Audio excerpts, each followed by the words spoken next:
You're live, Deputy Mayor. Thank you, Madam Clerk. I will call this meeting back to order. And Mr. Rentz, you're going to talk to us just with audio, so please go ahead and give us your comments.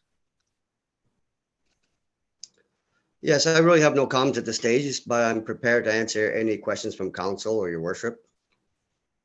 Okay, thank you.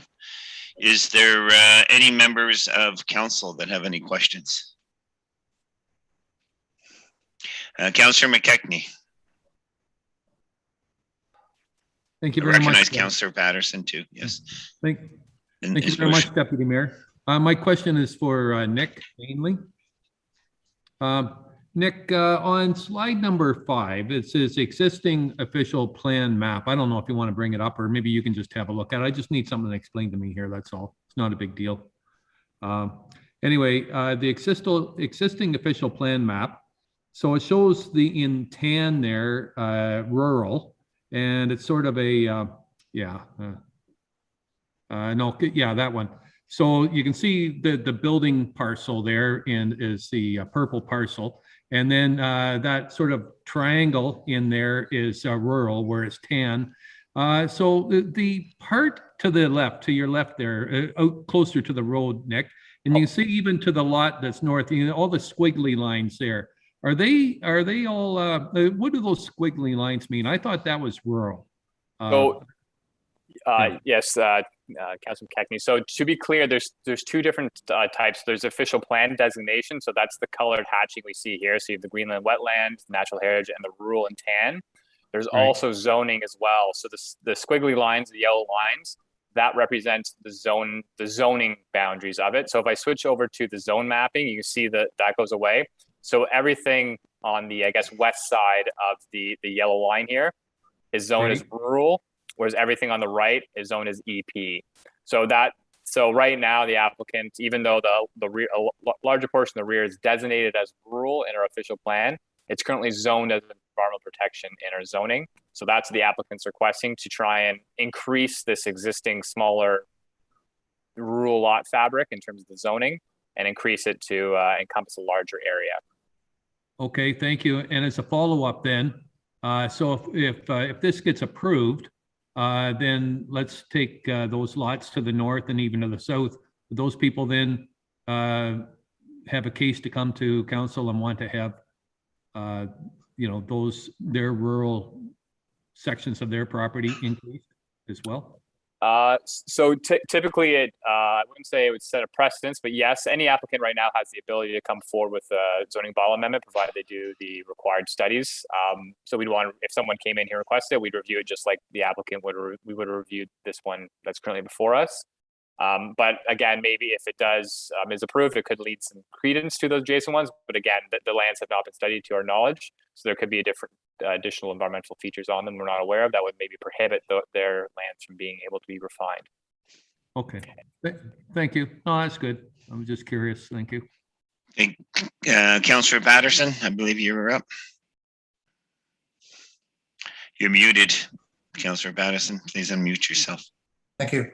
My questions I'll put to Mr. Winia. Michael, how are you tonight? Sure, fine, thank you, Councillor Patterson. Good. So as I understand your application, the purpose of it is to take enough of the building envelope to be consistent with the lots that are existing already north and south of the property. That's generally. Through the chair, yes. I mean, it somewhat goes to the question that was just asked, and that is, in this case, we've done an environmental analysis to say, well, does that rural line in the designation make sense? And should the zoning match up to it? In our opinion, it does, because of all the looking in detail at the environmental features on the property. And yes, other adjacent properties could do a similar exercise. They're not necessarily guaranteed a similar outcome because there is variation across that woodland in terms of features and functions. And in this particular case, the variation is consistent with the designation in terms of that rural designation. Approximately, you can see that there's an approximate match up there in terms of what the request is in terms of the zoning. That's not necessarily guaranteed for every property. The proper environmental work would have to take place. All right. I know you have a due regard for the environment. So, so my question goes to the general nature is you're trying to have a consistent land use to what's already been established on 3-4 and that property. I noticed though that there's been some care based on the odd designation. Your chart that shows the actual building envelopes is instructive. It looks like there's been an intent to wrap around an existing building land use sort of application. So is it representative that the building envelope would be just as it's shown in red? Your charts aren't numbered, I don't think so. And your charts about the environmental impact study shows the building envelope is going across the entire property frontage and then into the property, or is your intent within that designated area, you would try to minimize the building envelope to just what the applicant, Mr. Renz, is asking for? So relative to the extent of actual development within the envelope, we've identified that the appropriate extent of the zoning is basically approximately the rural designation line, and we've identified the appropriate building envelope. Obviously, not all of that would end up being building envelope. However, under the growth plan, there are now some constraints relative to developable areas and how much of the developable area can actually be developed. It sounds a bit odd when you think you have a developable area, you think you develop all of it, but there's actually a restriction on that. So the building envelope would provide an appropriate smaller area for actual construction and so on. And we've recommended some attention to removal of trees within that area and so on. But overall, the EP line is most appropriately put where we've indicated, providing that larger developable area, and then the actual building envelope or envelopes would be smaller in size within that identified area. So, Mr. Chair, I have just a follow-up question and one more point, if I may. So you mentioned tree clearing, and could I get an idea of Mr. Renz may want to answer this question, the extent of the tree clearing that would be done? Just enough for an envelope around the existing home, or you're talking a substantial clearing, and how many acres? So I don't know whether, Mr. Winia, are you better to answer that, or is Mr. Rentz better to answer that? Through the chair, the applicant may have their own considerations relative to that, of course. What I can say is that when we identify a building envelope, in theory, all of that could be considered for potential removal of natural heritage features. How much of it actually occurs is dependent upon the size of the home or homes, the size of the sewage system, et cetera, where they're placed on the property, et cetera. We have recommended that, not be a total clear cut of that area. And I don't think that's the intent, but it would be inappropriate at this stage to define that in great detail. This is at a stage where we're identifying an appropriate zoning line that reflects the natural heritage features on the property. There's a very distinct difference between the woodlands on the front of the property and the woodlands more toward the rear. There was a former plantation on the front of the property, and that creates a different character to that area and a different set of natural heritage conditions than most of the back of the property, which we have suggested should stay within that EP zone and be appropriately protected. And I don't know if the applicant wishes to further address that. Mr. Rentz, was there anything you wanted to add to that? No, what Mr. Winia had spoken about is basically accurate right now. We love our trees wherever we live, and it would be just a sufficient amount cleared for an appropriate house, a normal single-family residence at this stage of the game anyways. Okay, so Mr. Chair, if I may, so I appreciate the broad answer from Mr. Winia, given the time we're at in the application. My concern obviously would be to minimize the amount of tree clearing, and so I'm happy to hear the owner's own position on that. The last question I have is, I noted in some of the correspondence we received in preparing for this meeting that there was a pre-consultation by the applicant with the NVCA some time ago. I wonder what how would you characterize the NVCA's position, if you got any position or any instructions from the NVCA, since we haven't gotten any comments yet? Through the chair, we have had contact with the NVCA. In fact, we also had a site meeting with NVCA staff. Their ecologist came out to the site. Now, that person is no longer with the Conservation Authority, but they indicated at the time that the general approach of the NVCA is that they would not, outright sterilize this lot given the conditions that are on it, and they felt that there was appropriate room for a building envelope. They wanted to see the study, and that's, of course, what they're looking at now. In terms of the study, we talked about the various factors. There was agreement on the site that the front portion of that property is different in character, does have different attributes than the rear portion of the property. We agreed that there was not wetland on the front of the property, etc. But I would leave the detailed comments to the staff that are currently reviewing it. As I say, the staff we met with on site are no longer there. But generally, I don't see that there was a great deal of disagreement. It's more the finer details that they are reviewing at this point. And Chair Burton, one more last point, given that, was there any discussion at the time with the NVCA in terms of ecological offsetting for any loss of natural habitat, given that there was permission to build a building envelope on the wetlands, for example? Through the chair, there was no discussion of that because, in fact, the purpose of identifying the building envelope was to make sure that that was located outside of the natural heritage features that are governed by the provincial policy statement in the growth plan. And so compensation only arises as a factor where there is an encroachment into natural heritage features, and that is being avoided in this instance. Thank you. Thank you. Thank you. Your Worship, I believe you had your card up. You wanted to ask a question. I did, Deputy Mayor. Thank you very much. Some of my questions, or some of the answers to the questions, have already been presented. And so I appreciate some of the comments Mr. Winnie has been making. I'm mostly interested in the fact that this process is allowing the applicant to create an area where it can be developed. It's not giving application or giving permission to clear cut all these trees. As Mr. Winnie has said, it will not be. It'll be more exacting in the fact that it's looking for a building area within that large parcel of land. And so my question honestly is to our staff and perhaps even Mr. Winnie, is this something that we will be revisiting?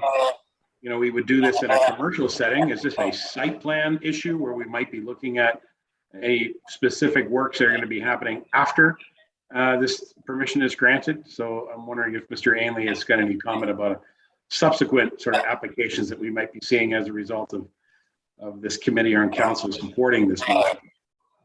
Yeah, through the chair to Mayor Measures. That's a great question, great point.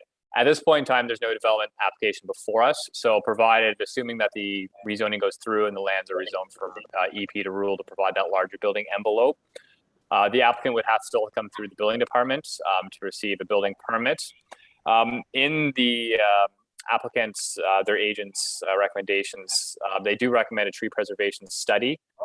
There is opportunity through our official plan to enter into development agreements with the owner to ensure that those take place. However, because we don't have a development permit before us at this point in time, there may be an opportunity to put a holding on the property. So when they do go to develop the lands, that a tree preservation study would be required to look at those kind of components for it. But additionally, the lands are fully regulated by the MVCA. So they would require, it doesn't change that fact. So they would require a building development permit from the MVCA as well prior to any development taking place on the site. Thanks very much, Nick. And to the chair, my comment would be that it's an interesting application. And I think any of these projects need to be reflective of the neighboring community to make it complementary. So obviously, as Mr. Winnie has pointed out, a clear cutting of all those trees would not be complementary to that neighborhood. So it'd be my expectation that the applicant will follow through and make it a complementary to the neighborhood if they're successful. So that's what I'm hoping. Mr. Chair, back to you. Thank you, Your Worship. Are there any other members? Councillor Deneen. Thank you, Deputy Mayor. I'm hearing two different things, and it might be irrelevant, but Mr. Winnie is mentioning residents, like plural, on this property, and Mr. Rents is just planning on using this for his own personal use. He's not planning on having other residences in there. It's quite a big building envelope, and I see the other smaller lots across the road from it. I was just wondering if it was planned now to preserve those trees, but is he planning on trying to put multiple residences on there eventually? Mr. Winia, did you want to respond to that? Through the chair, at this point in time, that's something that's still under consideration. We've heard the comments from the county relative to this matter. We'll review that. Our exercise at this point in time was to say what should be zoned DP and what should be zoned rural relative to the natural heritage conditions that occur on the property. Whether or not there can be any intensification of development, whether that takes the form, frankly, of a consent or under the new provisions of the Planning Act, secondary dwellings or even tertiary dwellings, which, as you know, are potentially permitted by law now relative to amendments to the Planning Act. That has yet to be determined. And that will be going through an appropriate exercise with the municipality and all the agencies if that occurs. At this point in time, we're identifying the appropriate building envelope. And as indicated, our recommendations include that when that eventually occurs, there would be tree preservation planning and so on. Definitely maintenance of the character of the neighborhood is paramount in that and is a consideration in that. And again, this is a stage in the process which could ultimately lead to a single dwelling being placed on the property in accordance with the zoning and the tree preservation plan. However, there could be a future application either under building permit when the zoning bylaw complies with the zoning legislation to allow additional dwellings, or there could be an application for consent that has yet to be determined. Yeah, and if I may add, Councillor Deneen, that county made it very clear that they would not support a severance on that in the information we received from them, that they would not support a severance. So, okay, was there any other comments? Any other requests to speak? Questions? Yep, Councillor Lamers. Thank you, Deputy Mayor. Do you have any geographical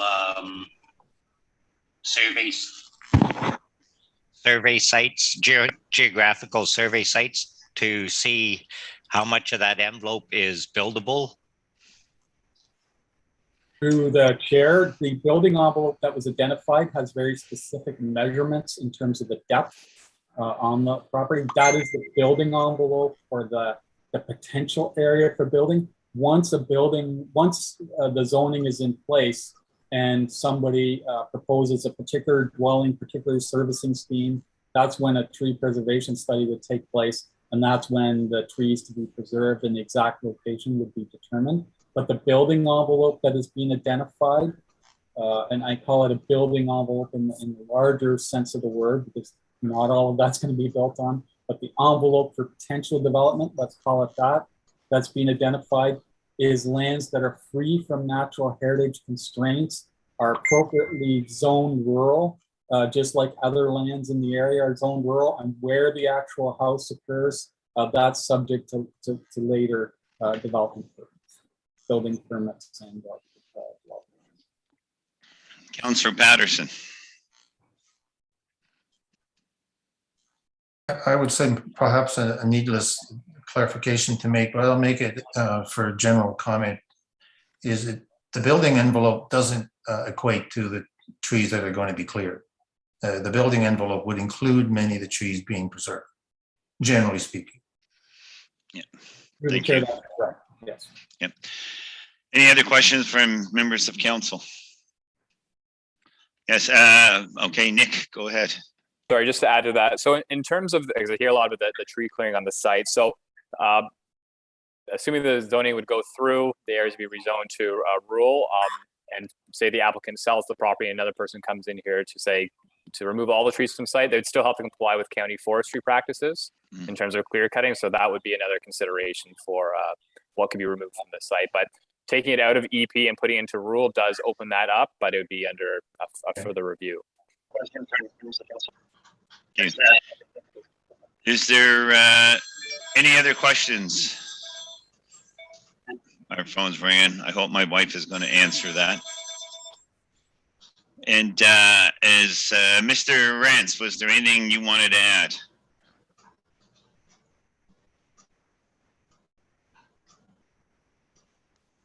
Mr. Rance, are you there?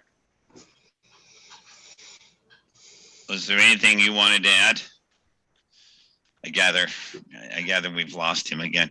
Okay, any other comments from council?